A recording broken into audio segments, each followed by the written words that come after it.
Let's make crab stitch, which is my favoritist of favorites for an easy, quick edging that is not a lot of effort, it's not very complicated, and just looks so elegant and striking. I just love it for a clean line. It's a nice solid line. It doesn't flip around and buckle and get all curly. It's just really nice, straight, sturdy edge, and I love it. Now the problem that is faced by some is that it's counterintuitive because it goes in the opposite direction to what you're used to working. So lefties, you work left to right, righties, we work right to left, and that's the normal way. But when you're making crab stitch, you're working in the opposite direction to what you're used to. So for me, normally I would attach here and work towards the left because I'm right-handed. But when I'm making crab stitch, we attach here, but we're going to work that way. We're going to work opposite to what I'm used to doing, backwards for me. If you're a lefty, you're going to attach over here and you're going to work backwards for you. So that's why it is sometimes a challenging stitch for people, but I promise you it really is not difficult. So let me grab my little sample here and let's make crab stitch.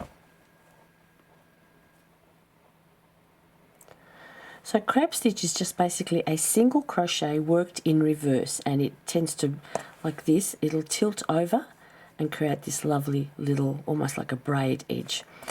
Now, normally I would start over here, but today, well, I can still start there, but I'm not going to go forwards, I'm going to go backwards for me. Now, your pattern will tell you how to attach your yarn. I'm going to begin with a standing single crochet in my corner. I have a different tutorial for standing stitches as well. So I slip it on the hook, pull through a loop, yarn over, pull through the 2 loops on the hook, and I have my standing single crochet. I'm going to pull that tail out of the way because now we're going to start working in this direction. And all you're going to do is into every stitch, there's no tricks with this, you just go along every single stitch all the way to the corner and around the corner. No fancy footwork around the corners either, I promise you. And you just work. Now, the trick here is that everybody talks about tension, but I just find your normal tension should work. All I do is I draw back. No twisting required, none of this nonsense that I see people trying to do. It's nothing. It's draw back, put your hook under the top loops of the stitch in front of it, pull the yarn through, yarn over and pull through the 2 loops on your hook. That's all it is.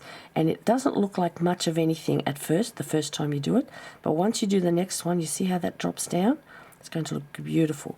Again, just draw back, hold the little loop loosely, draw back, come to the next set of top loops, yarn through, pull the yarn through again for a normal slip stitch, and look now, they are dropping diagonally and creating that beautiful ridge detail. Again, not too loose, not too tight, just normal tension. Pull back, pull through, pull through, pull back, pull through, pull through. Pull back, pull through, pull through. Very, very easy. The trick is that drawback that you have to do, just this gentle, so you're not twisting or pulling anything. Just draw the hook back, get it under those loops, pull the yarn through, and then pull through again. Now you will know very, very quickly if your tension is wrong, because this will start to wobble, and mine's not wobbling. Okay, I'll try and go loose for a couple of stitches and see what happens. So I'll just loosen up a bit and do this and do this and do another one like that really loosely. And that especially happens if you're using a really large hook on your work, which people also tend to do because they think a larger hook will make it bigger faster. And it does, but it also creates a lot of looseness in your product. Now look at this. It's not as tidy. It's pulling away. When I get to this corner, it's just going to overlap the corner. It is not as neat. Let me just get this out of the way so you can see. There you go. It just is not as neat, and it's already rolling forward, whereas this one doesn't roll forward. This one has. You see that? Can you see? It's very untidy. So if you just stop every 10 stitches or so and just check that your tension is spot on, you can just redo them very, very quickly. Don't do the whole row and then say it's too loose. Just do 10 at a time and you'll notice instantly. So I just go back to my normal tension and redo them as per normal. Nothing extravagant here. I'm not overly tight, I'm not overly loose. I'm working my stitches as if they were working forwards as per normal. And you can see already, except I did split the yarn there, but that's my fault. Already it's tidied up again. So now let's just get to the corner. You just sit here very carefully. You do have to be mindful. I won't say it's mindless work. You've got to be mindful that you don't overcompensate. Okay, next up, let's go around the corner. So you've got to get all the way to the last stitch. There's my last stitch. One more crab stitch into that one, like that. Now, there's my chain. Now, you work into the chain, you can into the chain space, or you can work into the chain. I sometimes like to work into the chain, but I'll work into the chain space now. The difference here is you don't need anything extra in there, but just you need to be even more mindful of your tension here. You don't want to go too tight, too loose, because then it'll pull the corner out of shape. So I do tend to loosen up a little bit there, and then move on to the first stitch of the next side and do my normal crab stitch. Now, because I've got a join in there, it's a little bit untidy, but you can just wrangle those stitches a little bit. If you have to have another go at it, then have another go at it. It's no big deal. So it's got to look good for you.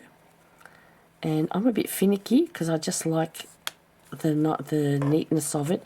Now, I don't want a completely square corner. And crab stitch won't give you a completely square corner.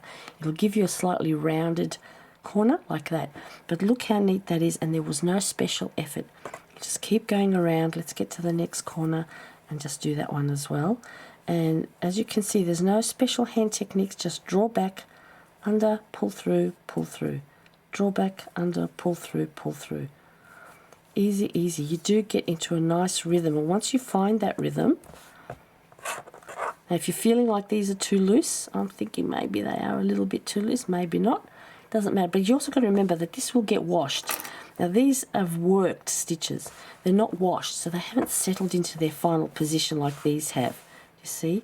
These are all in their final position because I did wash this quickly so I could see what it would look like.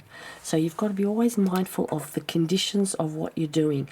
If this is all scrunched up in your lap and then you put it down, it looks all messy, well, just do what I call brush blocking. You just quickly give it a little bit of a brush, see if you're happy with it, and keep moving. And if you're not happy, pull those few out and do them again. So all the way around, I'll meet you down here and we'll just finish it off together. Let's see, that's what I've got so far. So once you've finished the whole round, I still have one stitch left to do, and because I'm going to use a needle joint to join this up, I'm going to finish that stitch and then I'm going to cut the yarn. So you finish the stitch like that. Needle join, as I said, there is another video for the needle joint. Give yourself a bit of room, cut that stitch. Don't do a slip knot, a join, because it won't look nice. Cut the yarn. Now we're going to thread it if I can. Let's see if I can do this in one go without embarrassing myself. Now you see it's incomplete. We will fix that. And sometimes you might need to play around with it a little bit just to get that join neat. But I am not going to be able to thread. Oh, I never know. I think I just got lucky. There we go. About time. Now, here we go. We start, normally when you're doing needle join and we're coming from the normal direction, you go over this way and you make a fake top loop. So this time we're going to do it the other way. So I'm just going to bring this over here and I'm going to draw it down. Just going to find a nice little spot for it. I'm usually just like through the top, the twisted top loops of the previous one, the first one I should say, that I made. Now I made a standing stitch here, so it's going to look a little bit different. But as soon as I pull that loop through and I tighten everything up, whoop, a little bit too tight then, it tidies itself up. Okay, and then you have to figure out where you're going to work away that tail. It's not a difficult stitch. I just absolutely love this stitch. Look at it, so elegant. Here it is, the other one again. I've used this so many times, it's not funny. Almost looks like it's been done by a machine. It's so elegant. But there you go, crab stitch, not a difficult stitch. Don't be afraid of it. Play around with it. Make yourself a little scrap like this and just practice. Because once you've practiced a few times, you find a routine and a rhythm and you figure out how it's supposed to feel. Stitches have a certain feel when you're making them. So the more you do something, the more you'll have, you'll build up a memory. And it's not a muscle memory. Muscles don't have memory. The brain has memory. You've got to create the pathway in your brain by doing. So the brain will remember what you've done. Try it. Take my advice. It's gorgeous. You can edge anything with it, and it's just gorgeous because stitch count does not matter. You use every single stitch that you have. You don't have to worry about stitch counts. What could be more versatile and more useful than that? Till next time, bye.